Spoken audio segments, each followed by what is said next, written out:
History loves winners. You know, the stories of great achievements by brilliant people. But actually, almost all of these stories are missing their most important detail. To see what that is, we have to start by looking not at history's winners, but at its losers. Their stories are all over the history books, if you know where to look. For example, we take something like The Last Supper and we say to ourselves, this is the work of a genius. But actually, the guy who painted it, Leonardo Da Vinci, was kind of a loser. He was born in 1452, just outside of Florence, and it didn't take long for people to realise he could draw. At the age of 14, he gets an apprenticeship with one of the great painters of the time. So far, so good. But Leonardo has a problem. He's got these big ideas for these epic masterpieces he wants to create, but they're so ambitious, he can never get them finished. For example, in 1481, he gets a gig to paint a fresco called the Adoration of the Magi. This is a sketch he made for it, and you can count here 66 people, there's 11 animals, including some kind of horse battle going on over there, and then there's all those stairs.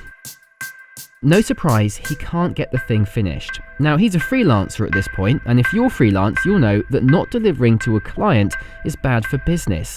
Not only does he not get paid for his work, now no one will hire him.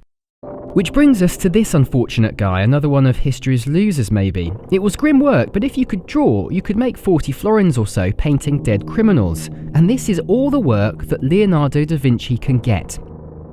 And to rub it in, all the other big painters in Florence have been invited to the biggest gig of the time, to paint the Sistine Chapel. Leonardo's invite never came. Now here's what I think's really interesting about this. At this low ebb in his life, Leonardo had just turned 30.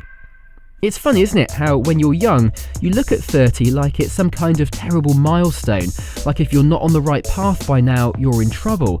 And that's when we live twice as long. I mean, imagine how Leonardo felt. For him, 30 was pretty much middle age.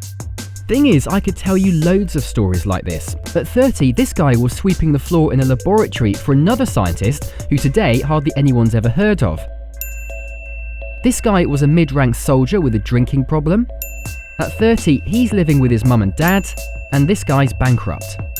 And as for him, well, you know who he is, but did you know that at 30, he'd been trying to make it as an actor for 10 years, but could still only get bit parts on TV, and was working as a carpenter to pay the bills. But look, this isn't just about late starters. I think these stories are trying to tell us something about what it means to be creative and successful today. To see what that is, we need to go from one famous carpenter back to the other one.